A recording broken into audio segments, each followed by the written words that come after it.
Malapit nang magkatotoo ang mahusay na kwento ng pag-ibig na ito, na pinagbibidahan ng mga sikat na aktor ng Turkey na sina Angela Kirk at Tugba Buyak Ustan. Dalawang sikat na pangalan ang nagpasya na koronahan ang kanilang matagal ng romantikong relasyon sa isang mapagmahal na kasal. Inihayag ng mag-asawa ang magandang balitang ito sa kanilang mga tagahanga sa pamamagitan ng pagdaraos ng isang sorpresang press conference. Ngumiti si Engin Ecurek sa mikropono, nagpasya kaming koronahan ng espesyal na bono sa pagitan namin ni Tugba ng kasal. Sa pagmamahal at paggalang na nararamdaman namin sa isa't isa, nagpasya kaming magkasama habang buhay.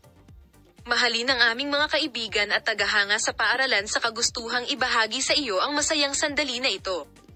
Ipinahayag din ni Tugba Buyak Ustan ang kanyang damdamin sa mga sumusunod na salita.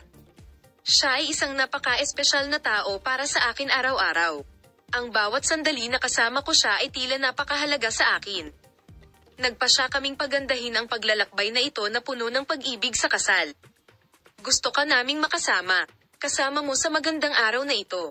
Ibinabahagi namin ang aming kaligayahan sa iyo. Ang desisyon na pakasalan ng iyong sakahan ay lumikha ng isang malaking sorpresa sa mundo ng magazine.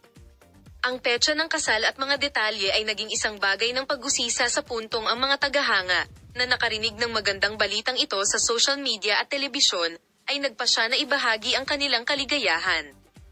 Bilang karagdagan, bago magsimula ang paghahanda sa kasal, ang mga romantikong alaala ng mag-asawa, ang kanilang unang pagkikita at mga emosyon ay mahigpit na sinundan, ang mga sandali ng bakasyon at mga romantikong sandali na ginugol ng sikat na mag-asawa na magkasama ay tinanggap ng may sigasig ng mga tagahanga, at ang desisyon na magpakasal. Nakakaakit ng malaking atensyon kapwa sa Turkey at sa buong mundo. Ang pagkakasundo ng mag-asawa sa proyektong pinagbidahan nilang magkasama ay nagkumpirma ng kanilang pag-iibigan sa totoong buhay, at si Tugba Buyak Ustan, ang pinakamakasala ng puso, ay nakakuha ng atensyon sa kanilang kapwa pagmamahal at debosyon hindi lamang sa screen kundi maging sa kanilang pribadong buhay. Salamat sa lahat ng nanonood ng video.